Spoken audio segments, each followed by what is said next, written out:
Shalom teman-teman Gereja DMC Bahasa Malaysia, salam berkat dalam nama Yesus Kristus saya ucapkan. Selamat bertemu sekali lagi. Semoga saudara semua sehat dan ceria di dalam Tuhan. Hari ini kita masuk ke dalam bahagian yang kedua, siri 8 kunci hidup yang diberkati Tuhan. Hidup kita di dalam dunia ini bukan senang, kerana kita hidup di dalam dunia yang broken, yang hancur saudara. Sejak daripada kejatuhan Adam dan Hawa ke dalam dosa, dunia yang kita hidup sekarang ini bukanlah yang sempurna. Cuaca tidak sempurna, tubuh kita tidak sempurna. Kita akan dijangkiti virus dan penyakit dan sebagainya. Ekonomi dunia tidak sempurna kerana ketamakan manusia. Perhubungan tidak sempurna. Perhubungan di antara suami isteri pun tidak sempurna. Oleh itu, di dalam hidup kita, kita tentu akan menghadapi kekalahan dan kekecewaan dan kesedihan. Tidak ada yang terkecuali. Matius 5:4, diberkatilah mereka yang bersedih, kerana mereka akan terhibur. Saudara, apakah yang terlintas di dalam fikiran kita apabila Yesus mengatakan bahawa kita yang bersedih akan diberkati? Wow. Berkat Tuhan di dalam kesedihan kita ialah kita akan mendapat penghiburan. Persoalannya, bagaimana Tuhan memberkati orang yang bersedih? Yang pertama, Allah akan membawa kita dekat kepadanya. Wow.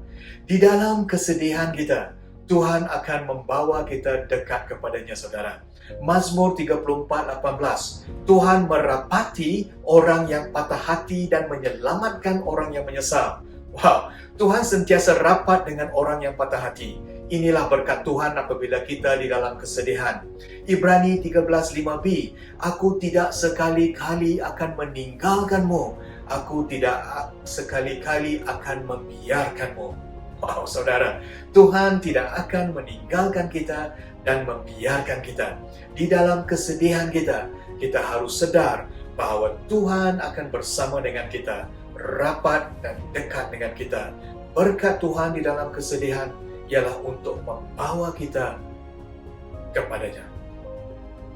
Berkat yang kedua di dalam kesedihan kita ialah Allah akan bersedih dengan kita. Wow, kita mempunyai kemampuan untuk bersedih. Amin, saudara. Kerana kita diciptakan di dalam image Tuhan. Kita bukan binatang yang tidak boleh bersedih. Tahukah saudara, di dalam kesedihan kita, Tuhan akan bersedih dengan kita. Di dalam Yohanes 11:13, apabila Yesus melihat Maria menangis dan semua orang Yahudi yang bersamanya turut mengalirkan air mata, Yesus sungguh hiba dan terharu. Di dalam terjemahan lain, apabila Maria menangis, hati Yesus tersentuh dan Yesus juga mula menangis kerana dia mengasihi Lazarus. Saudara, kesedihan adalah bukti kasih. Yesus menangis kerana dia mengasihi Lazarus. Wow, hari ini sadarlah saudara bahawa Tuhan mengasihi kita. Sebab itu Tuhan akan bersama dengan kita. Sebab itu Tuhan akan bersedih dengan kita di dalam kesedihan kita. Dan masuk kita ke dalam poin yang ketiga. Berkat kesedihan ialah Allah memberikan kita keluarga Tuhan. Saudara, hidup kita bukanlah bersendirian. Kita memerlukan teman-teman seiman di dalam kesedihan kita. Gereja dan cell group adalah tempatnya. Roma 12:5, 10 dan 15.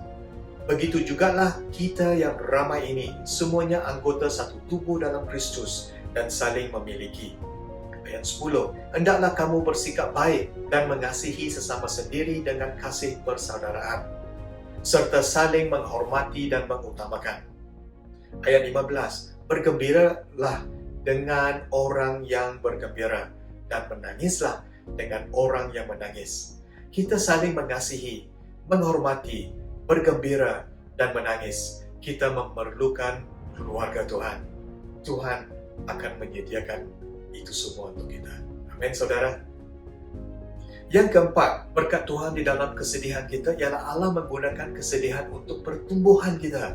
C.S. Lewis pernah mengatakan, Tuhan berbisik di dalam kegembiraan kita, tetapi Tuhan berteriak di dalam kepahitan kita. Roma 8:28, Dan kita tahu bahwa dalam semua hal Allah bekerja untuk kebaikan orang yang mengasihinya, yang telah dipanggil menurut rancangannya.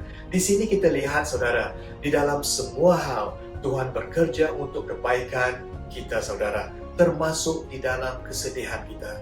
Kesedihan dan kesusahan yang kita alami adalah sedetik, tetapi ia akan membawa kita ke kemuliaan yang tanpa bandingnya. Wow saudara, Tuhan kita adalah Tuhan yang baik. Tuhan mahu sesuatu yang baik di dalam hidup kita. Dan di dalam kesedihan kita, Tuhan mahu kita bertumbuh secara karakter. Dan masuk kita ke dalam poin yang kelima. Berkat Tuhan, di dalam kesedihan kita, ialah Allah menggunakan kesedihan untuk kita membantu orang lain. Jangan kita membazirkan pengalaman kesedihan dan kepahitan kita, saudara. Tuhan boleh menggunakan kesedihan dan kepahitan kita untuk memberkati orang lain. Tuhan mahu kita berpaling fokus kita daripada masalah kita kepada memberkati orang lain. Paulus mengatakan, 2 Korintus 1:4, Dia menghibur kami dalam pelbagai kesusahan, supaya kami pula dapat menghibur orang yang mengalami kesusahan dengan penghiburan yang kami terima sendiri daripada Allah. Wow saudara, inilah Tuhan kita.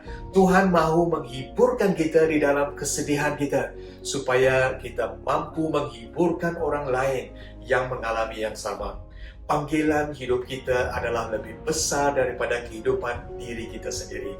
Oleh itu saudara, apabila kita mengalami kesedihan di dalam hidup kita, ini adalah peluang untuk kita menggunakan kesedihan kita, pengalaman kita untuk memberkati orang lain. Jadi saudara, jikalau kita sedang mengalami kesedihan, Tuhan mengatakan diberkatilah kita akan dihiburkan. Bukan dengan penghiburan manusia, tetapi sumber penghiburan datang daripada Tuhan sendiri. Kita telah sama-sama belajar beberapa cara di mana Tuhan memberkati kita di dalam kesedihan. Inilah kunci berkat yang kedua. Apabila kita sedih, Tuhan akan menghiburkan kita. Tuhan kita adalah Tuhan yang baik. Amin saudara. Mari kita berdoa. Tuhan, terima kasih atas firman-Mu. Hari ini kami telah mempelajari Beatitudes yang kedua, yaitu kami diberkati apabila kami bersedih dan kami akan dihiburkan. Kami minta campur tangan Tuhan di dalam kesedihan kami, supaya kami akan dihiburkan oleh Tuhan dan Tuhan sendiri. Supaya kami dibawa dekat dengan Tuhan. Supaya kami mendapat belas kasihan Tuhan. Supaya Tuhan menyediakan keluarga Allah untuk kami di dalam kesedihan kami.